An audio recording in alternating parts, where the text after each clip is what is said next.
today's My Zoho Story episode. We have Sarah Dower here from Melbourne, Australia. How are you today, Sarah? I'm going really well, thanks, Kashik. And yourself? I'm doing great. Thank you so much for asking. So, first things first, how is everything in Melbourne? Yeah, everything in Melbourne is starting to come back to life after the lovely year that was 2020 with the pandemic, COVID-19. So everything's starting to get back to some semblance of normality now. There's still some customers who are quite, in our industry anyway, there's still some customers who are quite or operating quite remotely and are not really seeing sales reps and people who are non-essential in their site. But other than that, most things in terms of restaurants and life in general is starting to get back to normal. I hope so. It gets back to normal very soon. So, Metagene, can you Mm. tell us something about Metagene and how long have you been with this company? So I've been with Metagene now for just over 12 months. So I started with Metagene back in February 2020. In hindsight, it was a great time to start a new role right before a global pandemic. But I will say Metagene's been a great company to work for during the last sort of 12 to 13 months. So Metagene distributes a whole range of pathology diagnostic type, mainly consumables and some hardware into the pathology and medical and research spaces here in Australia. And most of the products we do focus on the cancer and oncology type areas, which is a very niche, I guess in a way, kind of a niche area. But we're also very focused on patient outcomes and helping the community live a healthier life, I guess, by improving diagnosis of some of these diseases, which to me is really important to be able to contribute to the health and well-being of society. So I'm a scientist by trade, and I guess I've worked in the sales area for about 12 to 13 years, and I guess I love working for companies that have a real vision and mission and are contributing to the health and well-being of the community, and also allowing me to use some of those scientific skills I've learned through quite a few years at uni. So in hindsight, I'm really happy to be working for Metagene. I'm a regional sales manager here. I've got a couple of colleagues, and yeah, I guess we've actually, because of the industry we work in, we've actually been able to pretty much maintain our sales numbers and that kind of thing right through the pandemic, which has been quite good in a way because of what we do. Cancer doesn't disappear, unfortunately.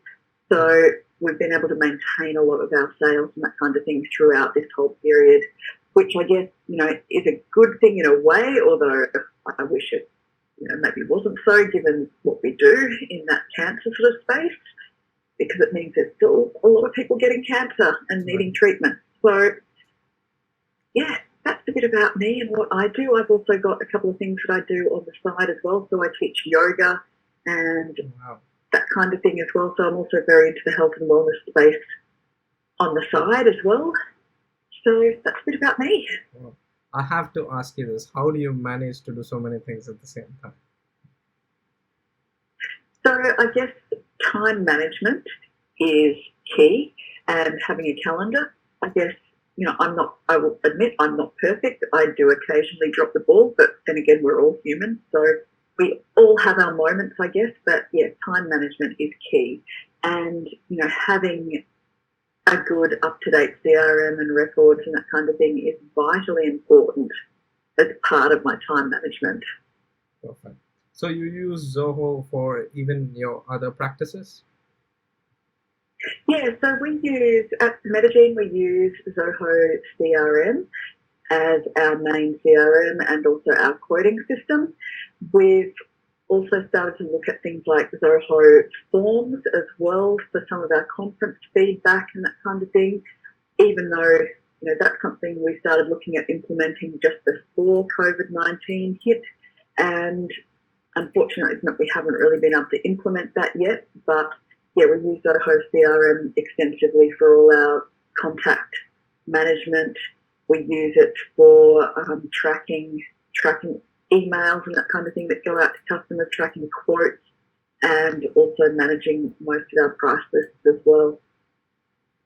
That sounds great.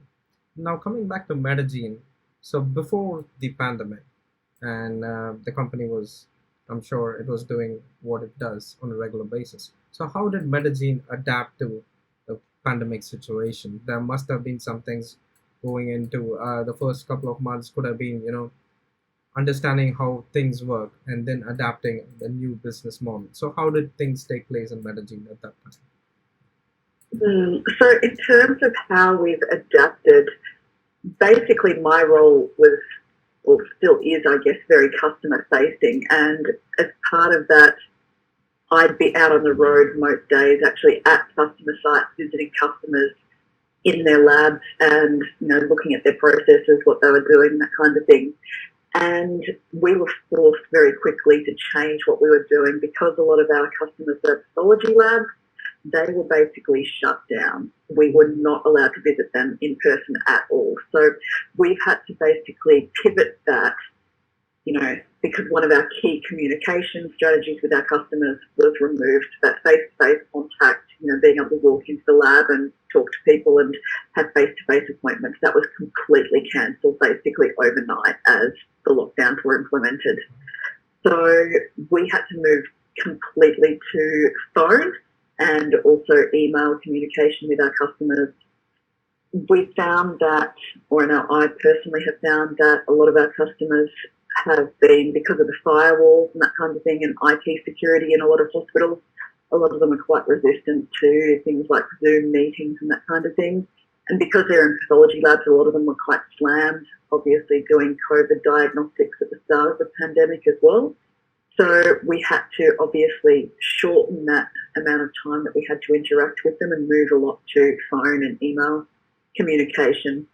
We've started seeing now that people have become, obviously 12 months in, people have become a lot more receptive to things like Zoho meetings and Zoom meetings and that kind of thing. It's quite interesting though, watching the different firewalls and how they impact what different customers can and will do in terms of Zoom meetings as well. So that's been another big thing, dealing with some of those IT issues and concerns and firewalls and that kind of thing. So it's something, whenever, I would definitely say now, when you're looking at choosing a platform to use for your video meetings, look at the IT security behind it as well, in hindsight. Well, that's rightly put. And I can't believe it that in one day or in less than 48 hours, you had to change what you guys were doing and to do it in such an efficient way because you are into serving customers who are in need of immediate assistance. So there must have been some order taken in place for you guys to adapt into doing what you're doing right now, right? Yeah, so I mean, we obviously, we were already using the Zoho CRM before this all happened, and we were all, most of us, or all of us, in that, as a matter of fact, were set up with home offices and that kind of thing. So there wasn't a huge change for us. I guess we were quite lucky in that regard that we all had home office setups and that kind of thing with good internet and that kind of thing ready to go. So, and mostly we were operating from our mobiles and that kind of thing anyway, so there wasn't a big, huge infrastructure change needed for us in that regard. So that was quite handy, but I guess it was challenging initially, Right. because because most of our clients and main customers are quite central in terms of they're in the major cities and major centres. So we did have to pivot. We're used to going and seeing them in person, so it was a big pivot in that regard. But it's interesting now because we've gotten quite used to it. So it kind of doesn't almost seem like that big of a pivot now. But, in the first instance, I guess it was a bit of a shock to the system and a big pivot for us. But I guess having tools like Zoho CRM, which are all online, have really helped us, and that was already one of our key tools.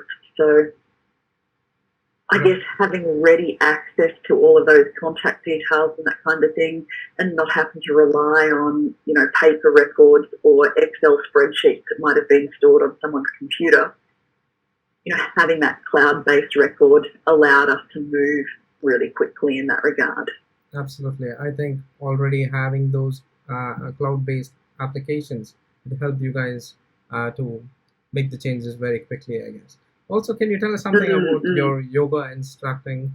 How does it go, and when did you start with the passion with that? And how did it all start? So that was just something I kind of fell into on the side. So I started doing a bit of makeup work and that kind of thing years and years and years ago when I had a few clients, or a few, should I say, some of my husband's colleagues actually asked me to do wedding makeup for them. So I sort of fell into doing a bit of makeup work and kind of thing on the side. And as a scientist, I'd always been quite interested in what we put on our skin and that kind of thing, and into the health and wellness sort of area, just as an interest. And I started doing yoga at the gym, and really found it beneficial for my own mental health, my own sanity, and, wanted to learn more about it and, why do I feel so great after I get out of a yoga class? So from that perspective, I then went on to do my yoga teacher training just out of interest, just to learn more, and, got asked to teach a few classes and enjoyed it. Because a lot of yoga classes are before and after work, I can still do that sort of before and after work without any issues. And fell into that. Really love it, and find that it's so beneficial for my own health. Even teaching a class, getting out there, doing something different, it's allowing me to exercise a different part of my brain, right, in a way. And same sort of thing. It's a lot of that pivoted to Zoom and online meetings and that kind of thing. So that's been a bit of a pivot, I guess, as well. So that's my sort of passion project that I do on the side. Well, all of us need to have something in regards to passion, and I'm glad you found it. So how long have you been practicing yoga? Practicing yoga now for about 8 to 9 years in total, and teaching for about 3 or 4. That's great. Well, I hope you can teach us someday.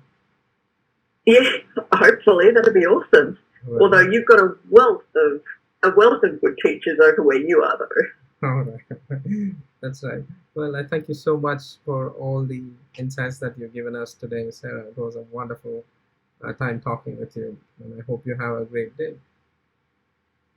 No worries. Thank you, Kashik. Have a good day. You too. Thank you so much.